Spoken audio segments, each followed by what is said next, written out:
dia, boa tarde, boa noite para quem está ouvindo a gente, para quem está assistindo a gente nas nossas plataformas do nosso podcast. Bem-vindo para mais um episódio. Eu sou a Andrea Matsui, eu sou cofundadora e vice-presidente do Alicerce Educação.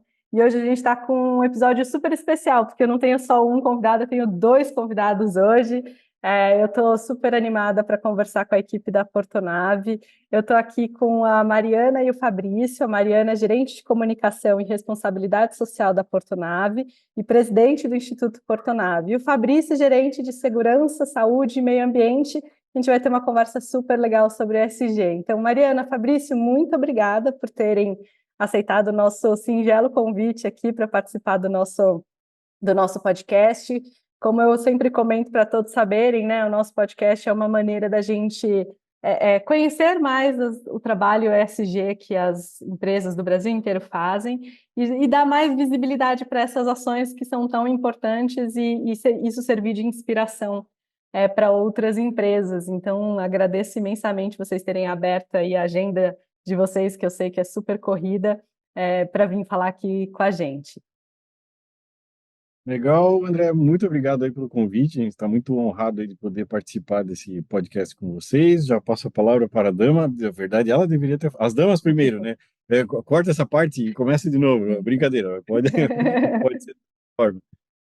Não, ótimo, Andréia, muito obrigada, é um prazer estar com vocês, né? Sustentabilidade é um tema transversal, né, que envolve muitas áreas da empresa, então o Fabrício recebeu o convite primeiramente e disse, olha, vamos junto porque esse tema é nosso, né? Então, acho que essa é a razão da gente estar junto, porque uma área complementa a outra, né, quando a gente fala de sustentabilidade, quando a gente fala de responsabilidade social. Então, é um prazer estar com vocês, com a sua audiência qualificada, compartilhando as práticas da Portonave. Legal, obrigada a vocês por terem aceitado o convite, mas é exatamente isso que a gente vem falando aqui em todos os episódios, sabe, Mariana? De realmente o quanto que ESG está deixando de ser uma área, digamos, isolada, né, para ser algo realmente transversal e impactando todas as áreas e sendo realmente um tema estratégico para a companhia como um todo, né? Mas, enfim, antes de falar de Portonave, eu queria, obviamente, conhecer vocês, quero que os nossos ouvintes conheçam vocês enquanto profissionais, entendam a trajetória de vocês, então, se puderem se apresentar, contar um pouco da trajetória de vocês, é sempre inspirador para todo mundo conhecer diferentes profissionais, entender a trajetória que cada um tem. Então, Mariana, se puder começar se apresentando, seria Vamos muito lá. legal.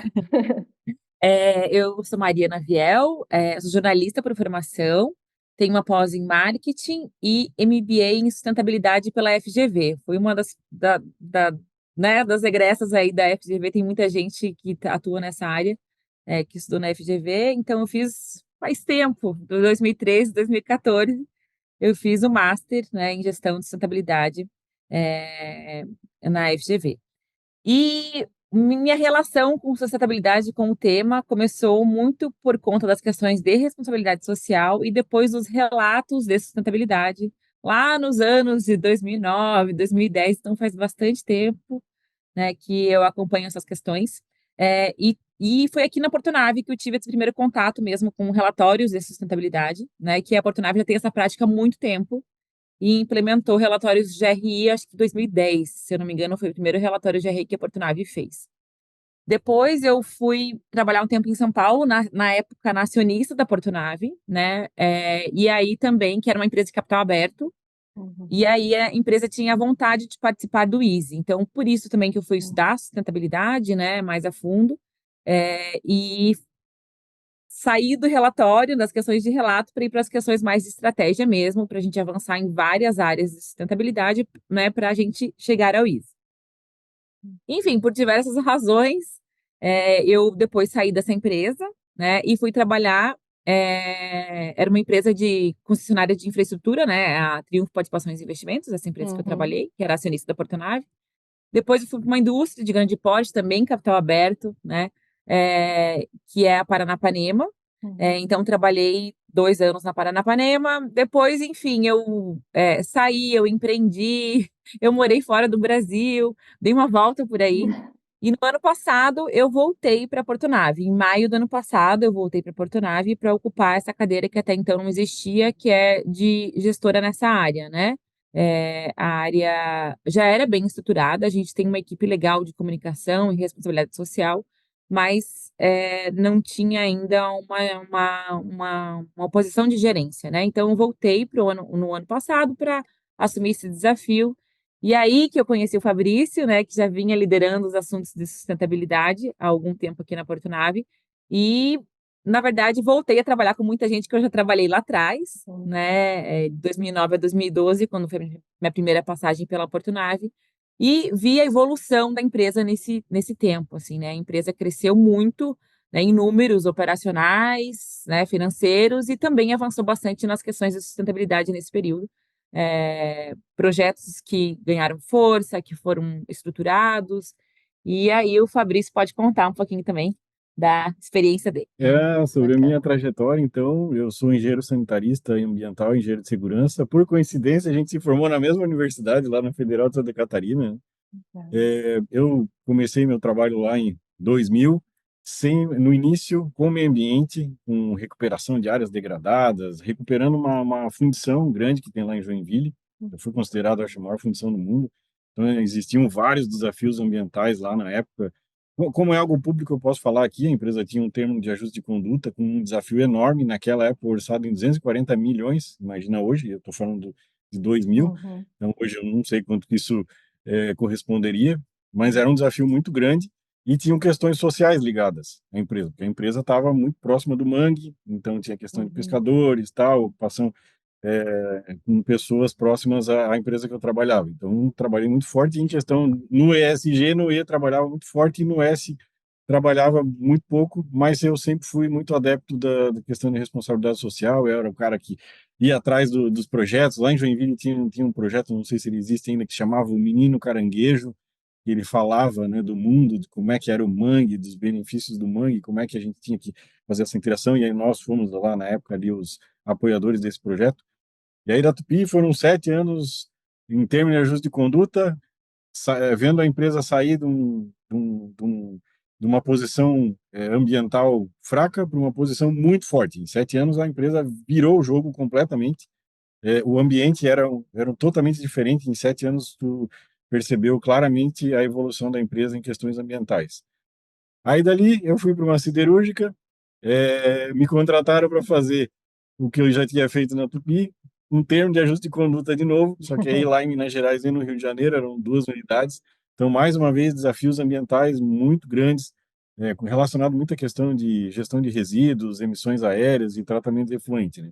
Então, eu fui para Sangoban, fiquei algum tempo lá, resolvendo questões ambientais, e aí voltei para Santa Catarina, trabalhando em um estaleiro, e no Rio de Janeiro eu trabalhava em dois lugares ao mesmo tempo, trabalhando com a operação offshore também. E ali os desafios social e ambiental também eram, principalmente aqui no estaleiro, era muito grande. A gente tinha alguns projetos ali que foi desenvolvido ao longo do tempo, mas eu sempre fui muito focado na questão ambiental porque é a minha formação, é o que eu realmente conheço. A questão de responsabilidade social é mais paixão, é mais entusiasmo do que conhecimento. Então eu Uhum. sempre estou grudado aqui no pessoal do RS para ajudar no que for preciso. E depois dali sim eu vim trabalhar aqui na Porto Nave. E aí sim, com segurança do trabalho, meio ambiente, questão de segurança portuária também, que também tem uma ligação com o ISG. Lembrando que lá no ISG tem Uhum. o, os Objetivos de Desenvolvimento Sustentável, o 17 é paz e justiça, né? Uhum. Então, é um tema muito forte. Aqui no Brasil a gente não leva ele tão a sério como deveria, mas fora do Brasil é um ODS muito, muito, muito, muito trabalhado. E eu tive a Uhum. oportunidade até de fazer um treinamento sobre sustentabilidade em um centro de treinamento que tem na Bélgica, treinamento específico para quem trabalha em porto, né? Então, Legal. aprendi um pouco mais ali sobre a questão de sustentabilidade lá. E aí um detalhe aí no meio do caminho, lá na Sangoban, eu fui o primeiro coordenador do Comitê de Sustentabilidade da Sangoban, do mundo todo, né? Ela começou no Brasil. Sangoban é uma empresa Legal. gigante, né? Tem É. 370 não sei quantos anos, na época 220 mil funcionários, e no Brasil, sempre com parceria lá. Lá foi a área de segurança junto com o RH. Nós criamos o Comitê de Sustentabilidade e aquilo virou referência para o mundo e, no final, os franceses copiaram o modelo brasileiro e está lá até hoje, com certeza, muito melhor hoje. Né? Na época era Objetivos do Milênio ainda, a gente não estava no, É, é. no ODS. Uhum. Mas foi essa minha trajetória aí resumida, o que é mais ligado à sustentabilidade. Muito legal, obrigada por vocês dois, né, por compartilharem suas carreiras, suas trajetórias. É muito legal sempre ouvir, né, cada trajetória de cada um.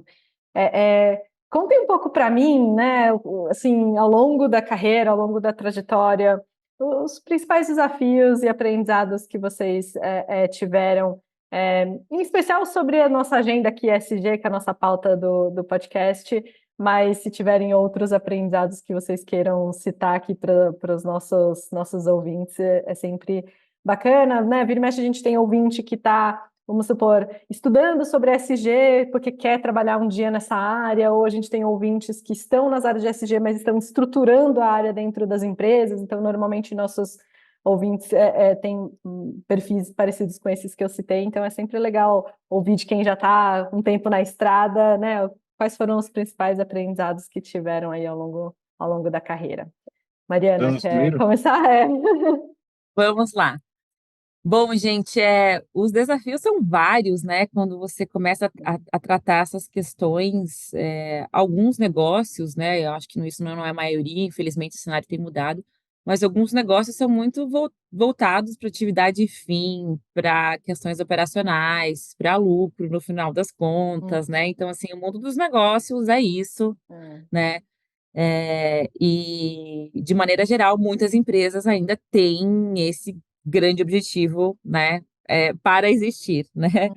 Mas eu acho que o cenário tem mudado muito, eu acho que pandemia deu uma virada de chave geral, né, no mercado, felizmente, né, o tema sustentabilidade, ou hoje, como as pessoas falam mais, ESG também, né, o mercado tem cobrado muito, né, os órgãos internacionais têm cobrado isso muito das empresas, dos negócios, né, então eu acho que hoje tem muito mais oportunidade das pessoas que gostam do assunto encontrarem lugares que elas consigam realizar o propósito delas, né, e negócios mais sustentáveis, né, o que olhem para a comunidade, que olhem direito para o meio ambiente, que olhem para mudanças climáticas, né, e tratem esses assuntos como eles devem ser tratados, né. Felizmente, aqui na Portonave, desde a minha primeira experiência, o terminal, né, ele começou a operar em 2007, sempre muito preocupado com as questões ambientais, muito preocupado com a comunidade aqui de navegantes, a comunidade em volta, né, e sempre tratou isso de forma muito séria, né. E depois eu tive outras experiências, na minha carreira também, que às vezes você olhava e falava, poxa, mas lá na Portonave era tão diferente, né? E aí, né, você vê aquele ex, sabe assim, que você fica sempre pensando no ex e comparando o ex, né, com as suas novas experiências, eh, e, e ver a evolução que esse tema teve ao longo dos anos, né, aqui hoje, por exemplo, né, eu voltei para a empresa depois de 12 anos, né, e ver como as coisas ainda são tratadas de forma séria, como os projetos cresceram, como a cidade cresceu, como a cidade se desenvolveu, e como sim a cidade atribui ao crescimento econômico, social, né, ao negócio, né? Então hoje a gente tem Navegantes cresceu em população nos últimos 10 anos 40%. Foi uma das cidades que mais cresceu no Brasil, né? E tudo acompanhou. O PIB per capita subiu muito, uma série de outras questões, né, evoluíram muito. Então, eu acho que, assim, quem está iniciando a carreira ou quem está querendo trabalhar com isso, né, hoje encontra muita oportunidade de empresas que tratam esse assunto de forma mais séria, né? Mas os desafios são vários, assim, né? Como o Fabrício comentou, também já trabalhei liderando o comitê de sustentabilidade, né? E aí você levar esse assunto para conselho de administração, né? É desafiador, né? Por uma série de questões, né? Você abrir a pauta num conselho de administração de empresas de capital aberto, né? Para falar de políticas de sustentabilidade, de diretrizes estratégicas, de metas, né? Então, assim, é desafiador, é um desafio, né? As pessoas que lideram isso precisam se capacitar, precisam ter aliados, né, precisam, às vezes, alinhar o assunto antes, validar com um membro ou outro do próprio conselho, olha, né? Então, assim, a participação de conselheiros independentes ajudando, às vezes você tem que até formar essas pessoas, né? Uhum. Falar sobre o tema, explicar o que que é, por que que é importante, né? Hoje, felizmente, a gente tem BGC, a gente tem uma série de órgãos que Uhum. nos ajudam nisso, É, né? Então, acho que sempre buscar aliados, né, para levar o assunto para cima, né? E aí, desde diretoria, conselho, uhum. consultores, né? Uhum. Os consultores fazem um papel muito importante no nosso mercado.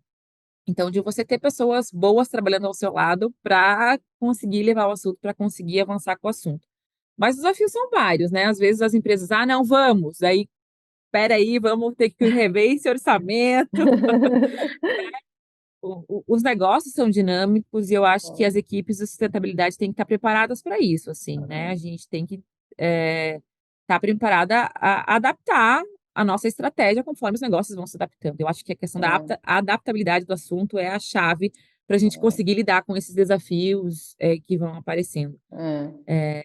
Muito legal a sua Mas, ao mesmo fala. tempo, é muito recompensador, né? Eu acho Uhum. que a questão, principalmente da responsabilidade social, né, é É, recompensadora. Você vê realidades sendo transformadas, é, oportunidades sendo criadas, é. né, carreiras sendo construídas a partir de um projeto social que você desenvolveu. Então, eu acho que os desafios são vários, né? A jornada é bonita e é importante você não importa o destino, né? O importante é com quem está contigo, né? Aham, Na jornada, né? Na luta. Então, acho é. que essa é a grande mensagem. Muito legal a sua fala, Mariana, porque Olha, é o isso. nosso Fala, Fabrício, pode falar. não, pode falar. Não, eu só ia comentar assim Oi? o quanto é realmente importante esse ponto do.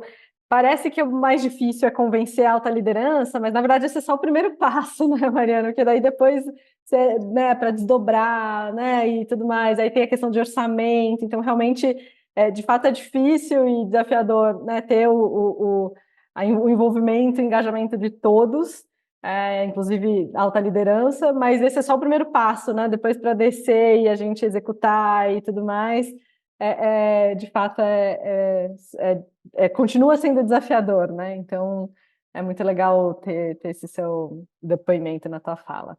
Mas Fabrício, você ia comentar também? Que os desafios são muito parecidos, né? O desafio lá atrás, há 20 anos atrás, era colocar na cabeça do conselho que, olha, no meu caso, né, meio ambiente, isso aqui não é um custo para a empresa, isso é um investimento, que é um Uhum, investimento social, é um investimento uhum, ambiental, e fazer com que eles entendessem, naquela época não era muito fácil, né? Hoje é super fácil a pessoa entender sobre isso. E naquela época, primeiro, convencer o conselho para ele poder fazer esse investimento, para ele ir além, para ele entender que investimento, no caso do E lá do ESG, é investimento que tem retorno para a uhum. empresa. Tem retorno na imagem, tem retorno muitas vezes em redução para disposição de Financeiro. resíduos, É, tratamento de efluentes. é. Na época, o desafio foi convencer a gente, vamos captar água de chuva. Eu morava em uma cidade que era a segunda cidade que mais chove no Brasil. Uhum. Ainda chove muito, E aí, digamos assim. ainda chove muito. Hoje deve ser a Enfim, primeira. é ainda uma das cidades que mais chove no Brasil. Chove, Gente, Vili. e era uma empresa que consumia muita água. Então, gente, olha só, tá aqui o recurso, vamos captar essa água, vamos E hoje, aproveitar hoje isso é aqui. um tema super fácil, mas imagino na É, época o quão desafiador é esse convencimento, né? isso foi super desafiador. Aí depois que fui convencido para fazer o primeiro piloto, aí os caras viram, peraí, esse negócio dá resultado, né? E aí junta comunicação, me ajuda aqui. Vamos divulgar isso aqui, vamos Hum, mostrar para a pessoa que isso aqui existe, para que outras empresas possam fazer, isso aqui é possível. Como eu trabalhava numa empresa muito grande, tinha muito recurso, a gente conseguia, logicamente, fazer coisas que era realmente impressionante para a época. Para 20 anos atrás, captar água de chuva para usar dentro da indústria não era uma coisa tão normal assim. não, Hoje a gente faz aqui dentro da Porto Nave, hoje tem diversos lugares. Lá foi a primeira usinagem do Brasil, usinagem, né? Setores que tem muita usinagem usam muito fluido de corte, então usa muita água. uhum, Então foi a primeira usinagem no Brasil a usar a água de chuva. legal. E no início aquele, nossa, não, espera aí, eu vou botar água de chuva dentro do meu processo? Como assim? Meu amigo, a água Uhum. de chuva, ela é muito melhor do que essa água que vem da torneira aí, tá? É só fazer uma filtragem, tá? Então é esse convencimento que acontecia. Na época, Hoje não tem mais necessidade. Aqui, por exemplo, é que aqui na Portunave é fácil de a gente convencer a diretoria. Eles já são Sim, muito sim. proativos nesse sentido, Uhum. né? Então, é Eles fácil nos de a gente falar. cobram, na verdade, né? Eles cobram por que que A não gente não terminou tem. ainda. Legal. Por que esse projeto não está rodando ainda? É, O que aconteceu com esse fundo de, né, alguma lei de incentivo que ainda não está sendo bem usada? Uhum. é uma cobrança boa. É, E, É, eu, e há 20 anos atrás não era essa a cobrança. A é cobrança isso pá, mesmo. por que que você está me pedindo isso, meu amigo? é. E aí, bom, aí tinha esse passo. Aí o engajamento da comunidade, das pessoas dentro da empresa também era um desafio, porque as pessoas também não entendiam muito bem de questões ambientais e sociais, que isso era uma questão importante, que era importante engajar as pessoas. Que o maior desafio mesmo é engajar as pessoas em projeto socioambiental, quer dizer. Uhum. As pessoas entenderem a importância do impacto que aquilo dá na comunidade. Isso era um desafio enorme. Hoje, eu creio que, né, onde eu trabalhava deve ser muito mais fácil. É. Mas na época eu tinha que ir lá, escola por escola, bater na porta. Oi, tudo bem? Eu tenho um projeto aqui que chama Menino Caranguejo. Ele vai falar sobre o mangue, falar sobre questões ambientais, que está aqui perto de vocês. A gente pode vir aqui para dar uma aula de graça né, enfim, e É. trazia recursos, tinha revistinha, tinha uma série de coisas. O pessoal do colégio, pois é, será que isso é importante mesmo? Hoje todo mundo sabe que é importante, mas naquela É. época eu não sabia. É. E eu consegui ver essa evolução. Então, hoje a gente vê que, nossa, essa questão está muito mais fácil na boca do povo mesmo, quando fala de projeto socioambiental, né? Ou projetos Uhum. sociais, todo mundo entende o que. Todo mundo não. Eu creio que a Boa. grande maioria das pessoas É. entende o que é e a importância que tem, coisa que na É. época era super difícil. O pessoal do RS, há 20 anos atrás, sofria bastante para Sofrer. poder justificar investimento para fazer um projeto. Hoje já é algo muito mais fácil. Aí, dali para frente, aí eu vi o extremo oposto. Fui para a Saint-Gobain, uma empresa francesa, que eles cobram demais essas questões Uhum. sociais há muito tempo. Eu Verdade. cheguei lá achando que eu ia ter uma barreira. Não, senhor amigo, pega aqui, ó, pega o dinheiro, vai lá e executa esse projeto que for necessário, nós vamos fazer. Então, eu Uhum. vi dois mundos diferentes. Um que estava muito avançado, por ser uma empresa multinacional francesa, e eles são muito bons nessa questão social. Então, eu vi esses dois mundos. Um que já estava Uhum. muito na frente e o outro que estava aprendendo ainda sobre questões socioambientais, né, ou sobre sustentabilidade, que hoje a gente fala. Naquela época a gente Uhum. não falava muito esse termo sustentabilidade, né? Né? Nem Mas, ESG, né? Tudo muito Mas aí depois novo. foi é, sustentabilidade. Aí É. depois. veio migrando, né? Se a É, gente olhar lá os objetivos do milênio, que eram 8, é, hoje a gente tem os 17 ODS. Aí a gente vai olhar, É. era muito focado em questão ambiental. É. Aí depois o pessoal entendeu, gente, não dá É para mais fazer ampla, né? É. sustentação social, não vai rolar isso aí. É. A gente precisa, as duas coisas estão totalmente conectadas, não existe uma sem a outra. E Hum. hoje a gente tem facilidade de explicar isso, mas na época era um negocinho complicado para entender. É. Muito Mas legal. esses foram os maiores desafios, assim, essa questão do engajamento tanto dentro da empresa quanto com a comunidade. Isso é, Verdade. eu acho que o desafio, algumas coisas a gente tem o desafio de engajar a sim, comunidade também, eu acho que Uhum. que ainda permanece, né? continua. É. É. É um Uhum. desafio. A gente está no Brasil, que é um lugar onde as coisas travam demais, é muito lento para fazer É. algumas coisas. É. Então, isso trava demais a evolução dos projetos, eu vejo. Mas, e aí a gente faz na velocidade que o país anda, né? Não na É. velocidade que a gente gostaria. Muitas vezes a nossa velocidade aqui dentro é muito maior do que está fora. A gente É. consegue ter muito mais velocidade de fazer projeto internamente do que fazer projeto com a comunidade, porque tem vários entraves, várias Tem. burocracias que tu tem para conseguir desenvolver a mesma coisa que faz dentro de uma empresa fora da empresa. É, é. Mas você sabe que esse é um dos motivos pelos quais a gente vem conseguindo fazer essas parcerias com empresas, né? Porque são queixas parecidas com as de vocês que motivou um pouco o nosso trabalho aqui no Alicerce também, de conseguir ser esse braço parceiro de vocês e podendo conseguir executar com agilidade e velocidade os projetos sociais em comunidades. Então, na verdade, essa queixa de vocês é justamente um dos motivos pelos quais a gente começou o nosso trabalho, de falar, tem que ter um jeito fácil, mais rápido, menos complexo, para dar esse apoio para as empresas nessa execução de projetos sociais. Então, é legal escutar isso de vocês, e a gente não combinou, para quem está ouvindo, a gente não combinou que eles iam falar isso, Mas é E nem a gente aqui, tá? A gente não A gente combinou. não ensaiou nada, tá indo tudo no Estamos os dois fluxo. trabalhando numa velocidade absurda aqui, a gente É, não conseguiu conversar. Se a Não gente se viu estamos, pessoalmente não duas vezes, estamos foi muito. essa pré-alinhados. semana, né? Mas, É. mas assim, é legal ouvir isso de vocês, porque justamente esse é uma das coisas, uma das vantagens do nosso trabalho é justamente conseguir executar esses projetos com celeridade para parceiros como vocês, por exemplo. Então é muito legal ouvir esse depoimento.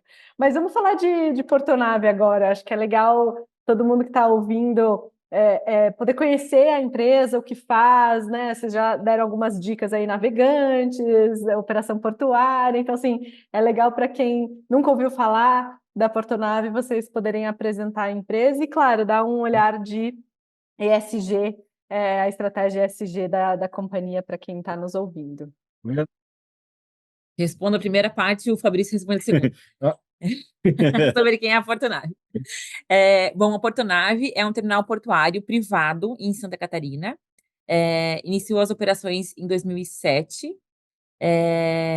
A gente tem como acionista a TIAL, a Terminal Investment Limited, é uma empresa que tem sede na Suíça, né, em Genebra, na Suíça, e é do grupo da MSC, Mediterranean Shipping Company, que é uma empresa bem conhecida, né, por causa dos cruzeiros, mas a MSC ela é muito forte em shipping, em navegação, né, de navios containeiros, né, então é a maior empresa do mundo nesse setor.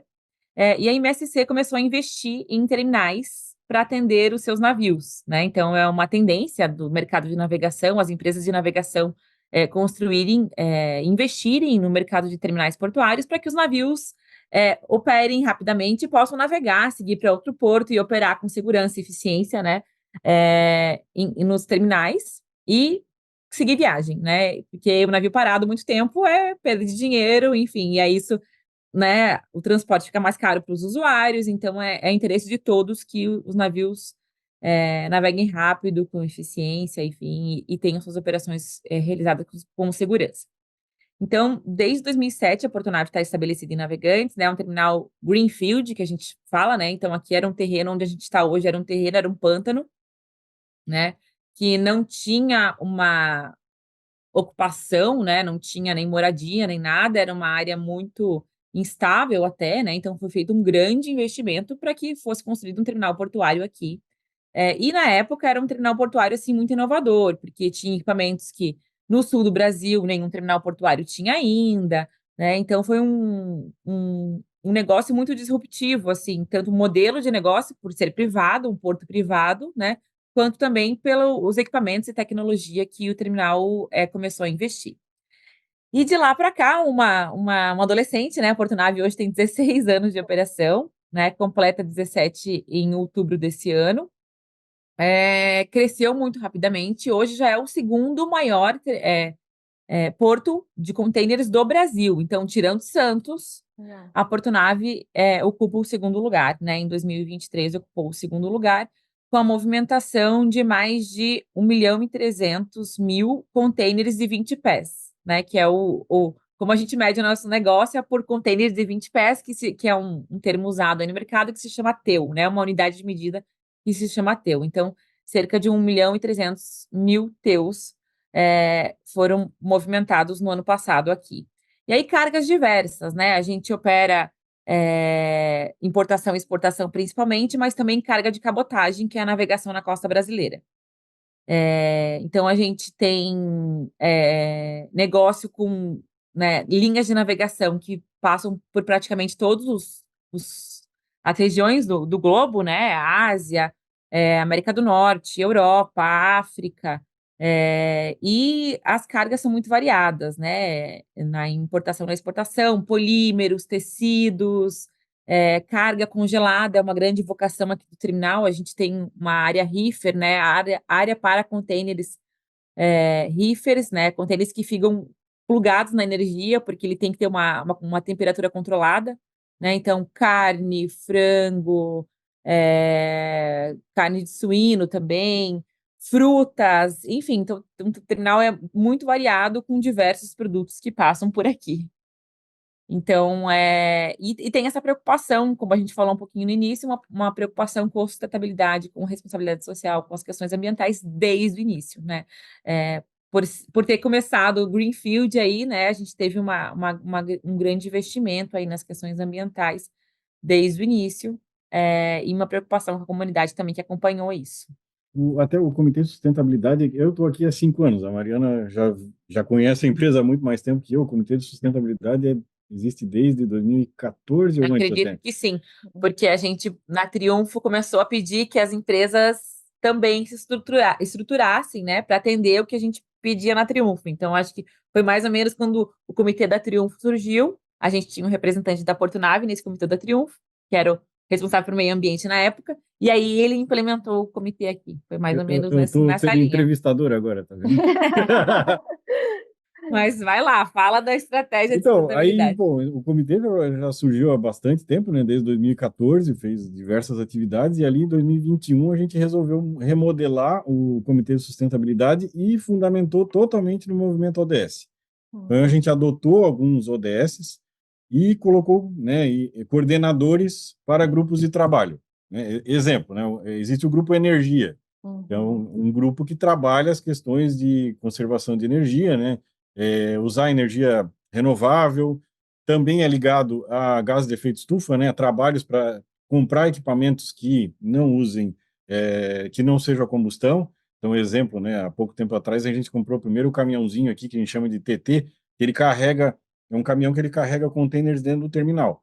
Nós compramos um caminhão elétrico, totalmente elétrico, agora há pouco tempo, ele está funcionando, a gente está testando esse caminhão, dando tudo certo, a gente vai fazer essa Trocar migração. todo. E quem cuida disso é o grupo do ODS Energia, né, o ODS 7.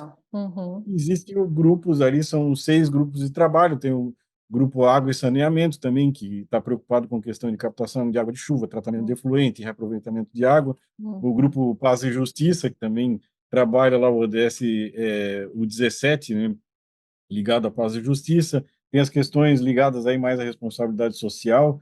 Eu não sei se quer falar um pouquinho dessa parte, que é essa parte que tu... Não, eu acho que o Fabrício explicou bem, assim, a gente tem o Comitê de Sustentabilidade que ele é mais estratégico, né, assim, tem as definições mais macro, e os grupos de trabalho que vão entrando nos temas específicos, né, e aí tem bastante gente envolvida no assunto, E aí é né. multidisciplinar Assim, esses grupos de a trabalho. ideia, Que legal, muito a bacana. ideia é descentralizar as decisões Legal. para ganhar velocidade. A gente Uhum. revisitou o que a gente fazia no passado, chamou as pessoas que eram do comitê, o que a gente pode melhorar aqui? Então pegou a sugestão de várias pessoas e uma delas era, a gente precisa ter decisões mais rápidas. Como é que a gente faz isso? Descentraliza. Então, eu sou responsável pelo meio ambiente, eu vou tomar as decisões relacionadas ao meio ambiente. Energia, existe um gerente que ele é dedicado à manutenção, à questão de É o gerente de manutenção, e gerente de ele manutenção. nos ajuda com essas questões. Legal. E existe uma outra gerente, que é gerente de engenharia, Angelina, que ela é responsável daí por questões de tratamento de água, tratamento de efluente. Nós fazemos a operação, mas quem traz as soluções ligadas à água e saneamento é a engenharia. Então, cada grupo de trabalho tem a autonomia. Isso é importante para tu ganhar velocidade nas ações de sustentabilidade. Porque se fica tudo pendurado no comitê e não tem autonomia, aí o negócio fica atrapalhado. Tudo tem que pedir autorização para o comitê, e existe isso, né? Eu conversei com algumas empresas sobre isso, e esse é um ponto que atrapalha bastante, não, atrapalhava a Portonave, atrapalha algumas empresas ainda, que tudo tem que passar pela decisão do comitê. Vai fazer um investimento no ambiente, vai ter que passar pelo comitê de sustentabilidade para fazer a instalação de um equipamento ou algo do tipo. Isso não pode ser assim, isso precisa ser descentralizado. O especialista na área toma a decisão. Quem é especialista em responsabilidade social é a Mariana, então ela tem que tomar a decisão. Não adianta eu lá no comitê ficar dando opinião, eu não sou Legal. isso. Eu posso achar que conheço, mas a profundidade com que o tema responsabilidade social tem, não adianta só achar, né? Enfim, tem que ter certeza. Então, isso foi descentralizado, aí existem esses 6 grupos de trabalho, e esses 6 grupos de trabalho têm seu plano de ação, têm seu orçamento, aprovam daí, solicitam, né, logicamente, aprovação daí para a diretoria para a execução dos projetos, e com isso a gente ganha bastante velocidade e autonomia também. Os grupos precisam ser autônomos. E aí Para eles andar só mais rápido. basicamente reportam para o Comitê de Sustentabilidade o andamento do seu plano de ação. Seria mais ou menos isso, né? Isso, Muito legal. exatamente. A ideia é descentralizar. Eu vou dar o exemplo da minha área. A gente é especialista em meio ambiente. Então, a gente sabe o que vai trazer resultado para a empresa. A gente propõe isso, a gente informa até o comitê de sustentabilidade que, olha, a nossa ideia é essa, pede autorização para o investimento e ali segue o projeto. Tendo né, um valor lá para investir, a gente executa o projeto de forma mais autônoma, não precisa ficar reportando para o Comitê de Sustentabilidade a todo momento, porque isso perde muita velocidade na implementação. Essa foi a ideia de 2021 e a gente vem fazendo dessa Sim. forma. E a gente vem melhorando cada dia mais. Uma coisa que a gente fazia no passado, a gente pegou lá os 17 ODS e olhou todos eles para ver o que a gente podia fazer. Não vai dar para fazer 17 ODS, né? Vamos combinar. Então a gente afunilou, não, agora a gente trata de 8 ODS e é isso. E é bastante já. Tem Já empresa que trabalha 3, 4 ODS, tem empresas que estão muito focadas em alguns temas, mas a gente escolheu 8 ODS e trabalha esses 8. E em algumas oportunidades, a gente acaba trabalhando ODS que não foi da nossa escolha, porque são oportunidades de Sim. participar de projetos específicos muito ligados à responsabilidade social e tudo mais. Mas o foco são os 8 ODS. A gente cometeu esse erro, né? Não é só para falar coisa bonita aqui, né? É para ensinar as pessoas também. Claro, claro. Vai lá pegar o manual lá do movimento ODS e queira seguir os 17, porque você não vai conseguir fazer. É um mundo de foca. A gente fez isso agora, tá andando um pouco melhor as atividades, porque a gente está mais focado, a gente está trabalhando no que a gente realmente acha que é importante. Na verdade, não é achar, né? A gente fez um diagnóstico, né? Contratou uma empresa de consultoria, fez um diagnóstico, e achar em nada é a mesma coisa, né? Então a gente tem que ter certeza. Fez um diagnóstico, levantou, olha, a gente tem pontos fortes aqui, fracos aqui, onde é que a gente vai trabalhar? Dentro desse diagnóstico, daí foi distribuído entre os coordenadores dos grupos e o próprio coordenador lá. Como é que eu vou melhorar a responsabilidade social? Desse jeito aqui. Meio ambiente, energia, água, relacionamento com as pessoas aqui dentro, saúde e por aí vai, né? Então, isso foi distribuído e a gente vem executando bastante coisa aí relacionada ao ESG. A nossa estratégia, então, em resumo, fundamentada no movimento ODS e afunilada em 8 ODS especificamente. Muito Nessa legal. questão que o Fabrício estava falando, acho que um ponto importante também é que para construir a estratégia, a gente olhou a estratégia do próprio acionista, né? Então, assim, da Legal. MSC, da TIAEL, que também tem diretrizes internacionais, globais para essas questões, né? Tem parâmetros mínimos né, de operação, né? Então, a gente foi olhar para esses documentos globais que a empresa tem para estar com tudo muito alinhado, né? Então, Legal. acho que essa é uma grande questão e também é um desafio, né? Essa relação acionista, né? Então, até, por exemplo, hoje, para uma mudança que a gente viu recente aqui na empresa, né? Todo o projeto de CAPEX, né? Na hora de se avaliar um projeto de CAPEX, poxa, é um investimento de dinheiro, de grande monta, né? Que tem que ser feito na empresa. Um dos critérios para se decidir a importância disso está lá, questões ESG, né? Então, foi colocado um dos critérios de diferenciação e análise do projeto foi se esse projeto atende questões ESG, né? Então, que isso é um ponto positivo para o projeto andar, ganhar celeridade, ganhar mais investimento. Então, eu acho que é um olhar realmente assim que ele precisa permear várias áreas, tem muita gente envolvida, e eu vejo que aqui a gente tem muita gente preparada para discutir o assunto, sabe? Como o Fabrício comentou, né? O Diniz, gerente de engenharia, manutenção, cara, ele entende tudo que você, né, de combustíveis, de energia, né? Então ele vai atrás das questões. A Angelina, a mesma coisa, de água, provoca outras questões também, até na área social, né? Então as pessoas vão se complementando. A Alessandra, que é gerente de RH, né? Internamente a gente faz um trabalho excepcional com os profissionais, né? E aí não vai dar tempo da gente falar tudo, mas assim, de como a gente acredita mesmo que cuidar das pessoas é a base para isso dar certo, para o negócio dar certo, né? E esse cuidado interno se estende para a comunidade. Então, a Alessandra também, uma grande parceira em projetos da comunidade, né? Para a gente trazer diversidade, preparar a diversidade, né? As pessoas para entrarem na empresa, para entrarem no nosso negócio. Então, é muito transversal e é descentralizado, como o Fabrício falou, mas tem esse fio mestre, esse fio condutor que para onde vamos caminhar, onde precisamos caminhar, qual o objetivo que a gente quer conquistar. Muito legal, gente. Adorei a fala. Muito legal ver essas estruturas, como funcionam. Acho que é uma super referência para as outras empresas, como vocês estão organizados. Muito legal. Mas eu queria ouvir, assim, de vocês um pouco mais, talvez é mais uma área do Fabrício, mas Mariana fica à vontade de responder também. A parte de sustentabilidade ambiental, né? Acho que é um pouco mais, talvez um GT, né? Um grupo de trabalho de vocês com relação a esse tema de meio ambiente. Acho que esse é um ponto importante para o negócio de vocês, né? De operação portuária. Então, se puderem falar um pouco da estratégia ambiental, acho que é legal para todo É, mundo saber quais são os temas que mais pegam e são mais prioritários para vocês nessa agenda. bom, dentro do Comitê de Sustentabilidade, então, a gente tem os 6 grupos. Desses 6 grupos, 3 são relacionados ao meio ambiente, Legal. que é o energia, que eu citei agora há pouco, Uhum. água e saneamento, e Tá. tem o grupo que a gente chama de planeta, que ele pega alguns ODS que é ligado à biodiversidade e tal, e tudo mais. Então, esses 3 grupos trabalham, lógico, de forma autônoma, Uhum. cada um tem a sua autonomia para desenvolver, cada um é especialista em seu tema. Mas Legal. o que mais pega aqui, falando bem claro aqui para Porto Nave, é a questão de energética, né? A gente Uhum. consome muito combustível, lógico, a gente tem movimentação de caminhões aqui o dia inteiro e veículos, e para que a gente faça projetos ligados à energia, é um desafio, né? A gente não tem carro elétrico, a gente não tem Tesla para botar aqui dentro. E quando tem que ter um cuidado muito grande. Então, o grupo Energia é o grupo que está mais avançado, é o grupo que tem os maiores desafios. Esse grupo está trabalhando muito forte, com metas bem ambiciosas aí, ligado a gases de efeito estufa, redução net zero até 2000, a net zero até 2040 é uma meta da MSC, né, da Uhum. proprietária da TIL, proprietária da Porto Nave. Então, é uma meta que veio lá de cima, ó, execute até 2040, vocês têm que ter net zero aí implementado aí na Porto Nave. Uhum. E a questão da transição energética é algo muito forte entre os portos, né?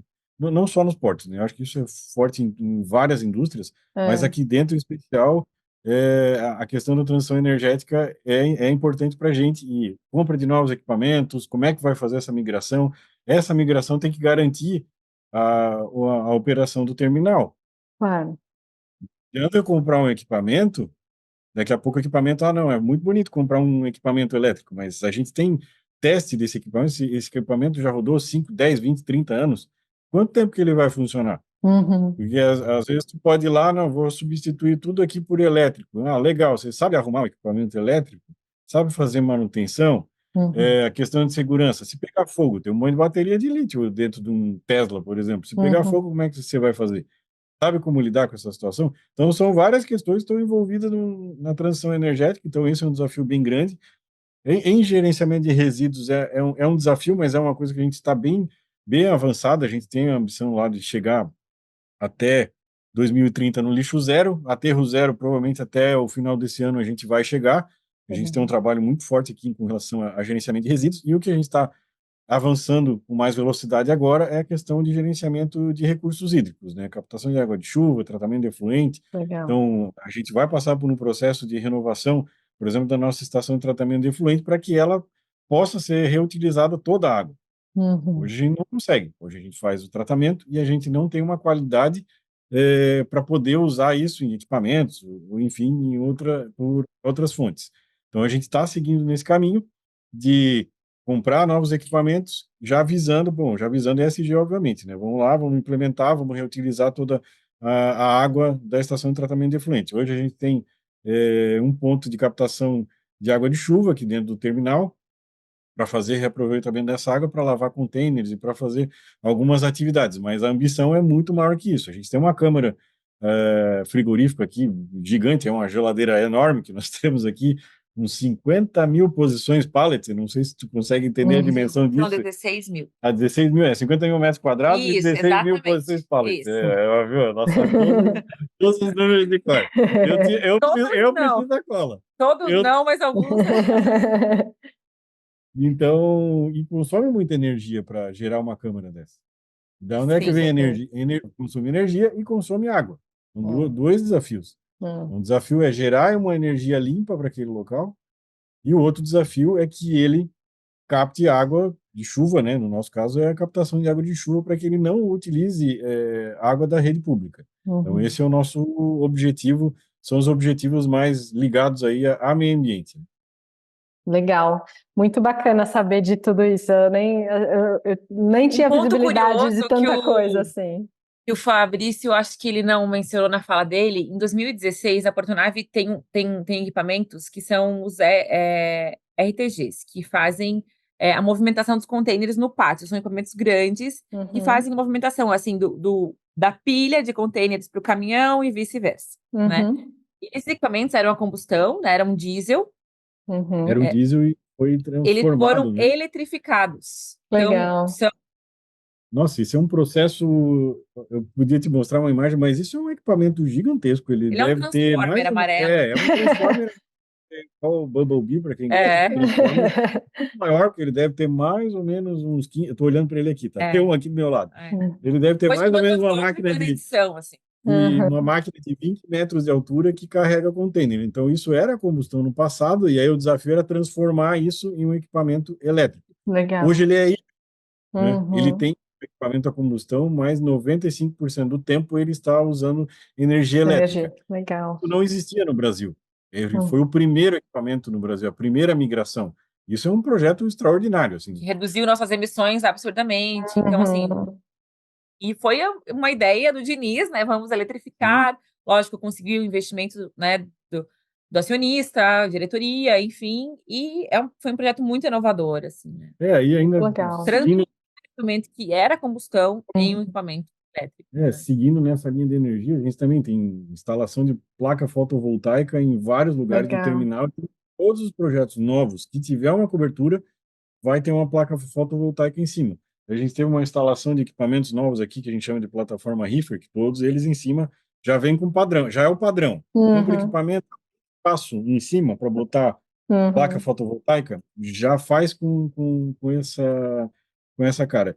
E a questão também da compra do equipamento também é um desafio, porque tu tem que comprar o equipamento com a maior eficiência energética possível. Uhum. E aí é um negócio bem complexo, né? Se chamar o Marcelo Diniz aqui, ele vai te dar uma aula extraordinária, porque coloca regenerador de energia no equipamento X, o freio, quando o equipamento freia, ele gera energia para o próprio equipamento e por aí vai. Então, são tecnologias que já existem aqui dentro. A Super maioria dos equipamentos. eficiente. Uhum. E a outra questão também é comprar equipamentos mais eficientes, né? Então, a gente tem Uhum. as RS, que a gente chama, são equipamentos que carregam containers cheios aqui. Hoje elas são a combustão ainda. Uhum. Porém, nós compramos uma Eco RS, que é um equipamento de altíssima tecnologia, que ele gera muito menos emissões, gases de efeito estufa, né? Muito Legal. menos emissões. Então, Uhum. essa pegada. E olha só, o que é legal dessa história? Eu não precisei pedir para o Diniz fazer isso. É. Ele mesmo chamou a nossa equipe, Fabrício, por favor, equipe do meio ambiente, vem aqui, eu preciso comprar um equipamento, vocês precisam me ajudar na compra do equipamento mais ecológico possível, né? O equipamento mais eficiente possível. Isso já vem Legal. da raiz. A mesma coisa a área de engenharia. Quando vai fazer qualquer coisa, um asfalto, que seja uma guarita, eles nos chamam como é que a gente vai fazer isso da melhor forma que agrida menos ao meio ambiente ou alguma coisa que a gente possa ter um benefício ali de captação de água de chuva e tudo mais. Isso já está na mente do pessoal. Muito disso, eu acho que é pela questão do comitê ser autônomo, né? Cada gerente toma a sua decisão. E essa autonomia que gera um engajamento bem maior. Se tu Legal. não tiver autonomia, o engajamento se perde. Isso é uma É, coisa que, é. prática, mais autonomia, mais engajamento. Menos autonomia, batata que tu não vai ter um engajamento tão grande. Por isso é importante autonomia para engajamento em projetos, né? Uhum. Muito legal ouvir tudo isso. Bom, e a parte social, né? Vou puxar a sardinha aqui para o meu lado, né? O Alicerce é um negócio de impacto voltado para a educação básica, então o nosso olhar né, como é que a gente consegue formar pessoas, né? Sejam crianças, jovens ou adultos, pessoas que estejam mais qualificadas e consigam se colocar no mercado de trabalho melhor. Então, essa é a nossa bandeira, essa é a nossa missão. Então, estou super curiosa, e, né, nossos ouvintes também sabem qual é o Alicerce, então também tem esse olhar mais para o social. Então, se vocês puderem contar um pouco mais a atuação social da Portonaves, projetos, enfim, acho que está todo mundo, inclusive eu, bastante curioso para saber mais. Muito bem, é um prazer compartilhar, né, os nossos aprendizados, experiências, projetos, né? Como a gente já falou, a Portonave é uma empresa que tem um cuidado social com a comunidade muito grande, né? É uma referência para navegantes e para a região nesse assunto, né? A gente é um grande parceiro da comunidade, a comunidade reconhece isso, né? Que projetos importantes sempre têm a chancela, né? E o acompanhamento, e muitas vezes são desenvolvidos em parceria, né, com a Portonave. E aí a gente tem essa estruturação via Instituto Portonave, né? O Instituto Portonave, a gente revisitou o planejamento estratégico dele, né? Planejamento, na verdade, toda a questão até de governança do Instituto, né? Para a gente ter mais celeridade, como o Fabrício comentou, né? E ter mais certeza daquilo que é o foco core, né, do negócio, né? Então, a gente estruturou um planejamento até 2030, que ele tem o objetivo principal de trabalhar com a questão de redução de desigualdades, né?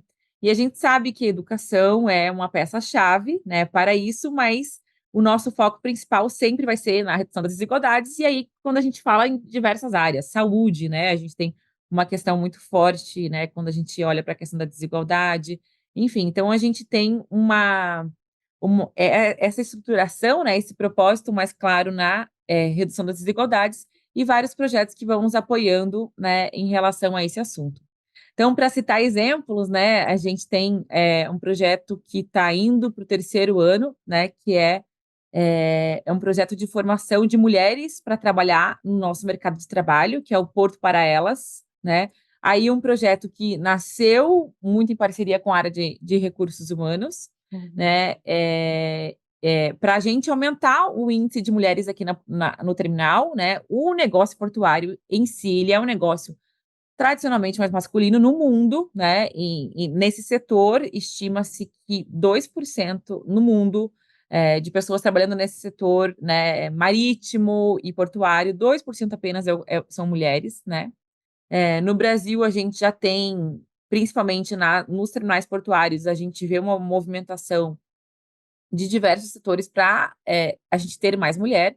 E na Portonave a gente começou esse trabalho com alguns projetos, né? Então, também apoiando mulheres que retornam de licença maternidade. Na verdade, a gente já acompanha elas desde que elas estão grávidas, né? Desde que é anunciado que elas compartilham que estão grávidas, né? Então, tem um projeto de acompanhamento de maternidade muito forte, premiado, inclusive, né? Para que a gente não tenha mulheres depois que retornam da licença maternidade pedindo demissão, né, para que elas não precisem abandonar suas carreiras por conta da maternidade, que elas consigam equilibrar, né, esse importante momento da vida delas e que elas consigam continuar trabalhando. Então, tem isso, tem o Porto para Elas, que eu vinha comentando, que é para a formação das mulheres, porque a gente aumente o índice de mulheres trabalhando no terminal, e aí em áreas como manutenção, operação, ainda um desafio, né? No administrativo, a gente é maioria mulher, a gente tem 51% de mulheres no administrativo, mas na empresa como um todo, esse número vai para 17%, né? Então, também mulheres na liderança, né? Então, todo esse olhar, né, tanto da responsabilidade social quanto do RH, para a gente preparar e capacitar as mulheres para atuar com a gente. No ano passado, na segunda edição do programa Porto para Elas, a gente teve parceria do Fundo Aguibara, que é um fundo bem reconhecido, né, para mulheres negras, né, premiado, reconhecido, enfim. Então, a gente teve a parceria deles na estruturação do programa e foi exclusivo para mulheres negras, né, a segunda edição do programa. E a gente selecionou das que se inscreveram para participar da primeira edição, né? A gente voltou a olhar para essas inscritas e selecionou entre as mulheres negras que já tinham se inscrito e por algum motivo não entraram na primeira oportunidade do programa, né? Entraram na segunda. Então, esse projeto é um projeto que nos enche de orgulho, né? O Porto para Elas, mas a gente tem diversos outros projetos com comunidade, com parceiros locais. A gente vai iniciar esse ano um projeto muito especial, que é o Embarcaí, que é um projeto para jovens, né? Pelo nome, é um projeto para jovens, para formação de jovens, então é para contraturno escolar, né? De crianças em vulnerabilidade social, né? Então, atuando aí bem na questão da desigualdade social. E crianças que estão no início do ensino médio, né, que a gente consiga capacitá-las e complementar a formação delas, né, abrindo o olhar delas também para esse mercado que é muito forte aqui na região, que é o comércio exterior, né? Então, de uma certa forma, aproximá-las desse mercado, né, que não vai conseguir uma oportunidade na Portonave, mas ela tem inúmeras outras empresas da região, né, que atuam nesse mercado. Então, que a gente consiga também formar, né, formação de cidadãos melhores, né? Então, esse projeto vem nessa linha também, né? Esse projeto vai ser feito em parceria com o Instituto Crescer, que aí sim é um instituto de educação, né, aqui da região, também bastante reconhecido. E aí tem diversos outros projetos. A gente tem projetos de adolescentes aprendizes na empresa, né? Então, o Embarcaí também ele vai ser quase que um introdutório para depois a gente continuar com os aprendizes. E aí a gente tem projetos, né, que vão mais na área de saúde também, de esportes, né? A gente tem projetos voltados à prática do esporte, inúmeros projetos voltados à prática de esportes e inclusão também, né? A gente tem o Surf Sem Limites, que é um projeto para crianças autistas aprenderem a surfar, né? Então, a Navegantes tem 12 quilômetros de mar, de praia, né? Então, a gente faz aula com essas crianças aqui na Praia de Navegantes. A gente também tem aulas de natação com o Instituto Nadar, que é do César Cielo, né? O César Cielo mora aqui na região. É um grande parceiro nosso para projetos sociais. E aí ele também nos ajuda em outros projetos que a gente tem em parceria com a Polícia Militar, né? Então a gente envolve muito a Polícia Militar. A Polícia Militar nos tem como um grande parceiro e vice-versa, né? Então a gente tem o ProERD, eu não sei se você conhece o ProERD, que é um programa de educação de jovens e crianças para combater violência, né?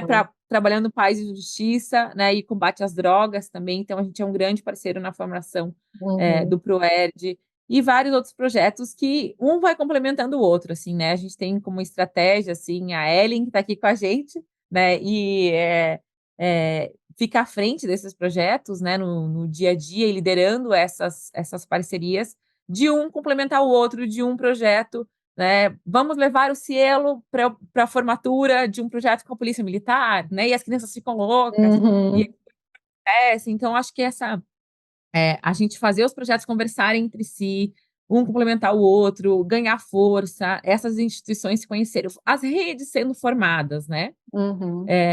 Um outro exemplo, né, de projeto que a gente tem é o Mulheres do Nosso Bairro, que é em parceria com a Endi, uma grande empresa também, né, aqui na Capital Aberto, enfim, que a gente apoia projetos de mulheres empreendedoras de Navegantes, né, para que esses projetos ganhem investimento e elas elas consigam ter um acompanhamento, né, para que os negócios delas cresçam, né, e empreguem outras mulheres. E também, assim, eu vejo que é uma grande rede, sabe, que a gente vai formando e capacitando para que Navegantes região, né, a gente tem alguns projetos que atuam em Itajaí também, para que essas comunidades vão se estruturando, vão se capacitando e consigam atingir níveis melhores aí, que a gente veja realmente a transformação acontecendo na sociedade, né, e a desigualdade sendo reduzida. Então, esse é o nosso grande foco do social, né, são vários projetos grandes, impactantes, né, que a gente vai acompanhando ao longo do ano e estruturando para que a gente veja a realidade acontecendo. Os desafios são enormes, né? A gente tem uma série de outras questões que a gente gostaria de atuar, de apoiar, mas a gente vai aos poucos estruturando e ganhando força, né? A área também contratando mais pessoas para trabalhar com a gente, parceiros estratégicos, né, que são super importantes nesse cenário, né? Pessoas que realmente conhecem daquele tema que a gente precisa atuar, né? A gente tem que buscar sempre especialistas para ir trabalhando com a gente. Mas os projetos são vários, são diversos e é um orgulho, assim, falar sobre eles e ver a transformação acontecendo. Legal, Mariana. Nossa, muito bacana ouvir todos os projetos. Anotei vários aqui, que eu achei super bacana. Tem vários projetos que têm bastante a ver com a gente, então com certeza eu vou te puxar uma conversinha depois aqui da nossa gravação. Vamos falar, vamos aprofundar aí, onde, gente, né, que tem intersecção aí. Exatamente, para a gente se aprofundar, quero saber mais, a formação de mulheres, o Embarcaí, tem vários projetos que tem muita sinergia com o nosso trabalho, mas parabéns pela atuação, muito legal, muito bacana. Acho que vocês são uma empresa que fazem a diferença na região onde vocês se localizam, e isso é super importante, né? Eu por mim, vejo a atuação ESG das empresas precisa ter esse olhar local, né? Óbvio que tem um acionista que muitas vezes não está nem no Brasil, né? Como é o caso de vocês, e a gente, né, as empresas precisam respeitar as diretrizes lá de fora, mas levando em consideração o local onde vocês estão, né? E esse contexto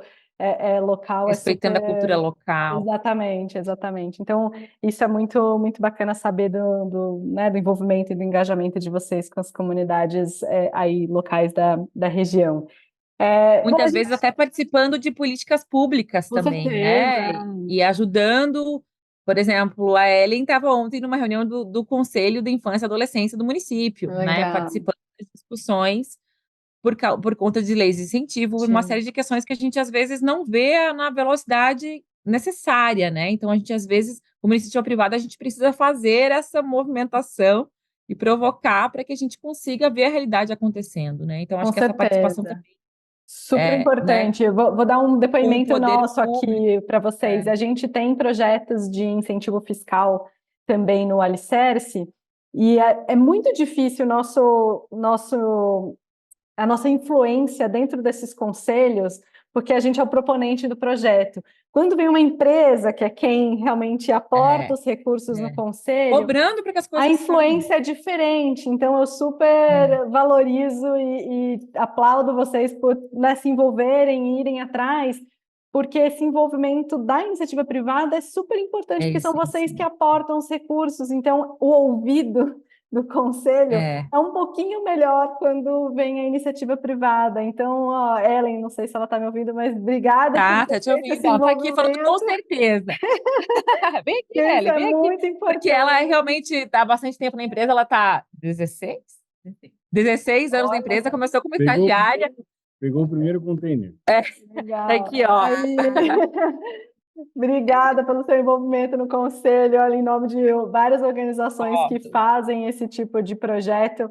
Esse envolvimento da iniciativa privada é super importante, porque daí o conselho, quando vê e ouve da empresa, então você quer, então peraí, deixa eu correr aqui com os processos. Quando é a gente, né, falando, olha, eu quero aprovar um projeto aí, vira e mexe é mais complicado. Então, agradeço bastante o envolvimento de vocês nesse tipo de ação e projeto, viu?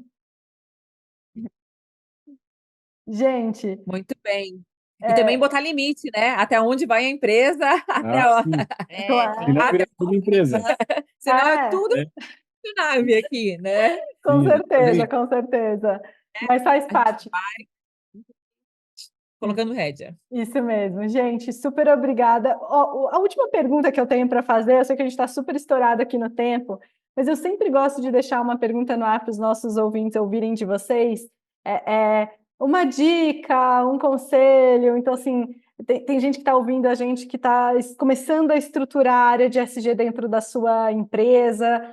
Que dicas e conselhos vocês dariam para essa pessoa que está começando a estruturar a área de SG na empresa? Essa é a minha última pergunta.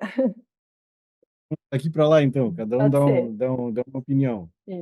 Bom, minha opinião, para quem está começando a estruturar, não precisa inventar a roda. Adota o movimento ODS, trabalha com os objetivos de desenvolvimento sustentável, adota alguns e não todos, porque não dá para fazer tudo. Isso já vai te dar uma base muito grande. E outra questão que a gente falou aqui repetidas vezes é a questão da autonomia. Cria grupos independentes que eles têm autonomia para fazer as coisas. Isso dá muita velocidade nos projetos. Para não criar grupos onde, não, tudo precisa da aprovação no conselho, tudo precisa da aprovação no conselho, isso trava muito o projeto. Então, autonomia para engajamento, quanto maior a autonomia, mais engajamento vai ter no projeto. Quanto mais as pessoas se sentirem, esse projeto é meu, eu ajudei a fazer. Ou isso, não, se a decisão é do conselho, o projeto acaba sendo do conselho, e não da pessoa que está lá executando o projeto. Então, a autonomia é importante e seguir o movimento ODS já vai estar passando, assim, alguns quilômetros na frente da grande maioria das empresas que está tentando montar comitês de sustentabilidade, às vezes fundamentado em coisas que não precisa inventar a roda. Vai lá, pega o movimento ODS, e vai dar tudo certo. Maravilha. Muito bem. Complementando o que o Fabrício falou, eu acho que essa questão dos aliados, sabe? Dos aliados dentro, fora, eu acho que isso é super importante. Essa rede que vai te ajudar a fazer as coisas fazer. Você não vai fazer nada sozinho nesse tema, né? Então, acho que é importante aí buscar as pessoas que têm esse olhar, né? Às vezes, busca até a empresa que tem esse olhar, porque às vezes você tá ali numa empresa que, cara, não adianta, sabe? As coisas não vão sair. Uhum. Então, né, se você quer realmente fazer a diferença, tenta buscar um lugar que está mais alinhado, né, com esse teu propósito, busca os aliados, né, trabalha essa questão da educação, da sensibilização, que é super importante para o tema ainda, né? A gente tem uma série de barreiras que ainda a gente precisa falar e reforçar, da importância de tratar esse tema. E eu tenho certeza que a jornada vai ser gratificante, porque trabalhar com isso, você vê a transformação acontecendo. E desejar sucesso para quem está aí nessa carreira. Ellen, quer falar também? Eu já vou chamar a Ellen no jogo aqui. Eu saí de fininho e eles já estão me colocando nessa jogada. Acho que é isso, complementando, acho que é muito importante, né? A gente sempre tenta até compartilhar com os nossos parceiros, principalmente, um pouco da nossa jornada, das nossas estratégias, né, ESG. Então, a gente aqui trabalha até com os proponentes dos projetos sociais, né, falando um pouquinho nessa linha, para que eles possam se inserir nessa questão dos Objetivos de Desenvolvimento Sustentável. Então, nós temos parceiros aqui na empresa, a Portonave apoia, por exemplo, o selo social em navegantes. Legal. E aí, quando a gente fecha uma parceria, né, firma uma parceria com o proponente, a gente já pede para que ele participe do selo social, porque daí ele consegue ter as formações lá dentro, né, as capacitações para ter mais conhecimento, para entender quais ODSs, né, esse projeto dele está atingindo, quais são as metas, como que ele pode evoluir isso, contribuir também para a capacitação dele em relação à formação de indicadores, enfim. Então, é importante essas parcerias, é importante buscar conhecimento, e dentro do possível a gente tenta compartilhar, né, e como eles já comentaram, a empresa é uma referência aqui na região, na questão de sustentabilidade, então estamos sempre abertos a receber pessoas, parceiros e compartilhar um pouquinho das nossas experiências. Maravilha, gente, adorei as respostas. Gente, então, Ellen, Mariana, Fabrício, super obrigada por participarem aqui hoje com a gente do nosso Volta ali. Foi um prazer receber vocês. A gente começou a episódio com 2 convidados, estamos terminando com 3. Foi ótimo. Ganhou um extra. Um bônus. Ganhamos um bônus aqui. Então, super obrigado pela participação. Foi uma conversa muito gostosa. Obrigada.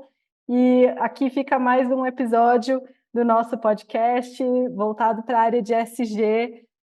Em breve vamos ter mais um, então fiquem ligados e obrigada, até mais. Obrigada. Obrigada, Tchau, tchau. parabéns. Tchau. Tchau.